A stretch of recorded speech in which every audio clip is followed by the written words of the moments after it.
Kita sampai ke segmen yang terakhir iaitu frequently asked question, iaitu soalan-soalan lazim yang akan ditanya selepas orang menonton video ini. Tapi sebelum tu saya ingin bertanya kepada tuan-tuan dan puan-puan, ada tak anda pernah nampak atau berjumpa seorang ahli ilmu yang berperangai macam Dr. Rozami ni? Dengan sinisnya, dengan teguran yang melampaunya, ada tak? Kalau ada, sila namakan di dalam komen box. Mungkin saya tak tahu, rupa-rupanya orang berilmu memang berperangai seperti Dr. Rozami. Mana tahu kan? Okey, kita pergi kepada soalan yang mungkin akan anda tanya selepas menonton video ini. Soalannya adalah, kenapa saya tidak pergi direct tegur pada Dr. Rozami? Kenapa melalui YouTube? Okey, ini soalan yang biasa dapat. Cuma orang yang bertanya kena tahulah bahawa Dr. Rozami sendiri adalah seorang yang tidak pernah tegur secara direct. Contohnya kita lihat apabila artikel Presiden PAS tu keluar, Dr. Rozami membuat ulasan secara publik, secara berasingan, tak tegur direct kepada Presiden PAS pun. Kan, dia buat artikel dia sendiri dengan tajuk yang provokatif untuk menarik perhatian orang. Itu adalah cara Dr. Rozami. Jadi bila Dr. Rozami dah biasa macam tu, orang sekeliling kena terimalah apabila Dr. Rozami juga ditegur secara publik. Okey. Soalan seterusnya yang biasa saya dapat adalah, kenapa nak menyebut hal Dr. Rozami? Okay. Ini juga sama seperti soalan nombor 2 tu. Kita bukan nak menyebut hal Dr. Rozami. Kita melihat Dr. Rozami sebagai seorang yang merasakan dirinya bertanggungjawab untuk tegur orang lain. Dan orang lain tak buat hal dekat dia, tak kacau. Orang lain buat hal masing-masing, Dr. Rozami akan menyibuk dan menegur seolah-olah dia adalah penguat kuasa untuk membetulkan apa-apa yang tidak dilihat bersesuaian dengan minda dia. Jadi dia nak membetulkan, dia nak masuk hal seperti contoh ucapan Ustaz Engku tu, tak ada kena-mengena pun dia nak menyibuk, dia nak mengkritik. Jadi apabila Dr. Rozami merasakan diri bertanggungjawab macam tu, saya juga merasakan diri saya bertanggungjawab untuk membetulkan karakter Dr. Rozami. Jika Dr. Rozami boleh membuat perkara-perkara macam tu, Dr. Rozami juga kena menerima apabila seseorang membuat perkara yang sama terhadap Dr. Rozami. Orang sekeliling yang menyokong Dr. Rozami juga patut menerima tindakan-tindakan yang sama seperti yang Dr. Rozami lakukan pada orang lain. Dengan harapan, saya juga mengharap supaya Dr. Rozami dapat kembali, dengan teguran saya ni, dapat kembali kepada jalan yang diredai oleh Allah Subhanahu Wa Taala. Sebab saya, menurut pembelajaran yang saya dapat selama ni, saya rasa menggunakan bahasa-bahasa sindiran yang seperti yang Dr. Rozami gunakan, sinis, itu bukanlah suatu cara yang akan mendapat redha Allah. Itu pada perhatian saya. Okay, seterusnya adalah, adakah cara yang dibuat PI ini baik? Okay, baik atau tidak itu seperti yang semua orang tahu adalah berdasarkan kepada niat di dalam hati. Jadi niat di dalam hati saya ini adalah untuk menarik balik Dr. Rozami kepada jalan yang Allah redai dan jalan yang Nabi SAW sarankan, iaitu berhemah apabila membuat teguran kepada orang. Jadi saya membuat cara yang Dr. Rozami buat pada orang supaya Dr. Rozami dapat merasai sendiri dan supaya Dr. Rozami sedar dan dapat kembali ke jalan yang berhemah ini. Kalau kita nak kata jalan yang benar, nanti ada orang kata jalan mereka lah yang benar. Bukan. Jalan berdakwah yang benar dan jalan yang eloknya adalah dengan cara berhemah. Bukan dengan cara nak sindir orang dengan sinis, dengan tajuk yang melampau-lampau. Itu bukan cara yang akan Allah redai. Itu ikut pembelajaran saya. Jadi adakah baik? Pada pandangan saya dalam kes Dr. Rozami ini, inilah yang cara yang terbaiknya. Jika Dr. Rozami kata cara Dr. Rozami menegur ataupun mengkritik dengan perkataan-perkataan ayat-ayat sindiran dan juga sinis yang menyakitkan hati orang itu adalah jalan berdakwah yang betul, saya minta Dr. Ruzaimi bawakan hadis dan nas bahawa itulah jalan yang diredai dan yang disarankan oleh Allah Subhanahu Wa Taala. Jika orang bertanya, apakah dalil yang saya gunakan pula? Saya pula menggunakan dalil ini yang mana wajib hukumnya membela ahli sunnah wal jamaah dari pelbagai fitnah dan tuduhan. Wajib. Jadi saya lihat ramai, seperti yang kita lihat tadi, ada 10 dah yang bertelingkah dengan Dr. Ruzaimi.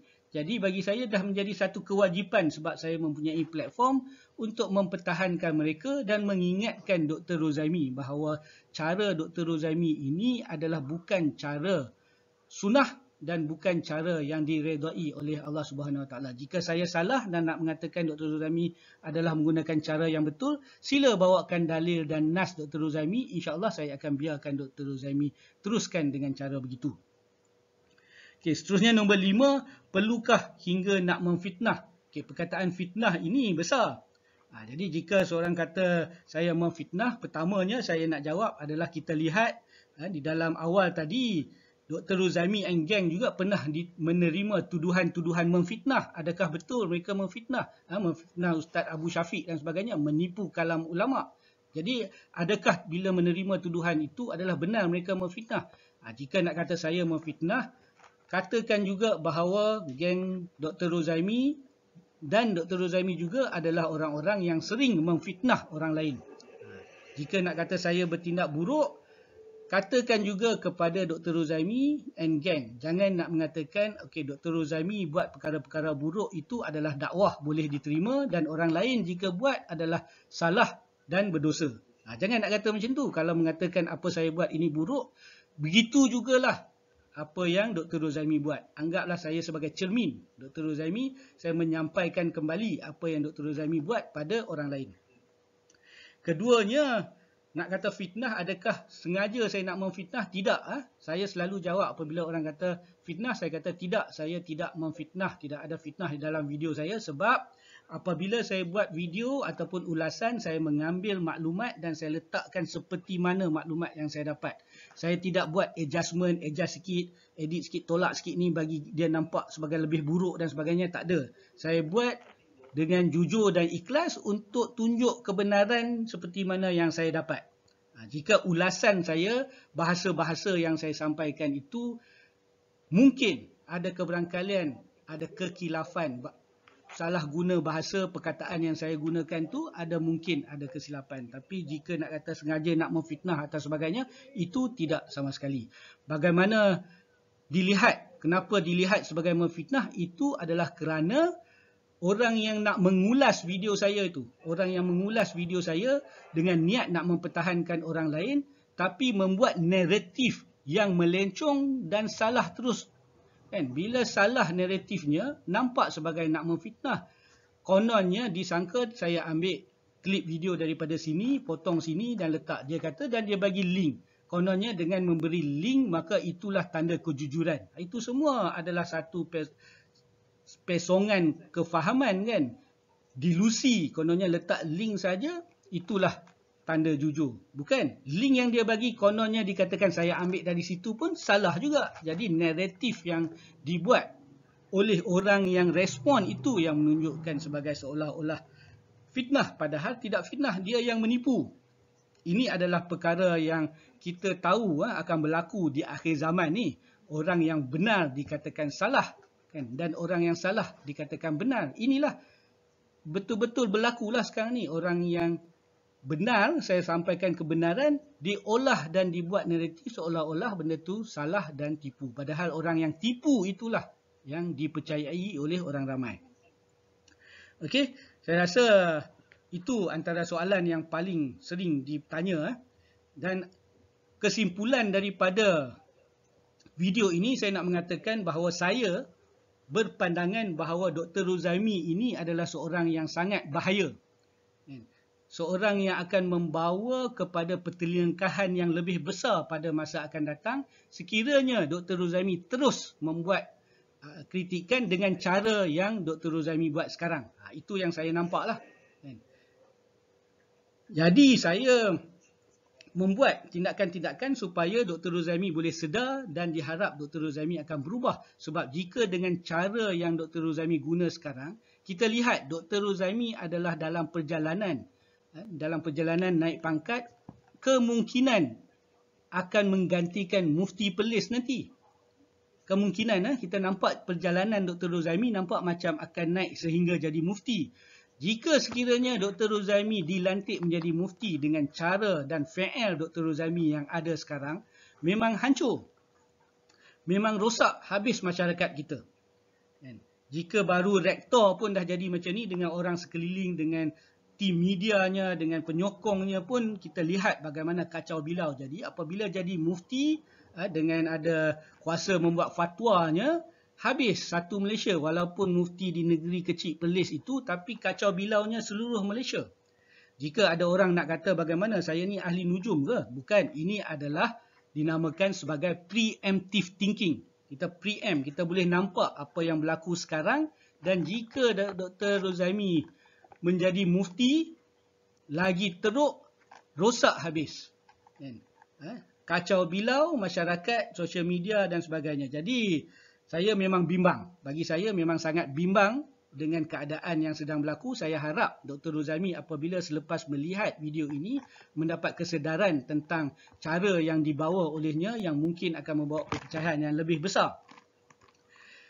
Jika sekiranya selepas video ini keluar dan Dr. Ruzaimi tonton dan masih lagi Dr. Ruzaimi meneruskan cara dan metod Dr. Ruzaimi ini di dalam sosial media dengan kata-kata sinis, sindiran dan sebagainya, jika masih diteruskan, Dr. Ruzaimi meneruskan, maksudnya kita tahu bahawa Dr. Ruzaimi lakukannya dengan sedar, dengan sengaja, dengan niat untuk naikkan semangat orang bergaduh. Penyokong-penyokong Dr. Ruzaimi akan menyokong dengan like dan reaction yang penuh, dan orang-orang yang ditegur oleh Dr. Ruzaimi sakit hati. Jadi kita tahu bahawa kalau Dr. Ruzaimi masih post dengan cara yang sama yang kita lihat, itu adalah kerana Dr. Ruzaimi lakukan dengan sedar dan sengaja. Jika masih diteruskan selepas ini, kita akan lihatlah. Jadi saya nak berterima kasih kepada semua orang yang menonton sehingga habis. Saya rasa setakat itu dulu kita doakan semoga Dr. Ruzaimi dapat kembali ke jalan orang ilmuwan yang berhemah dan berhikmah, dan kita juga akan mendapat redha Allah Subhanahu Wa Taala dan ditempatkan di kalangan orang-orang yang soleh. Setakat itu dulu, sekian, wabillahi taufik wa hidayah. Wassalamualaikum warahmatullahi wabarakatuh. Terima kasih.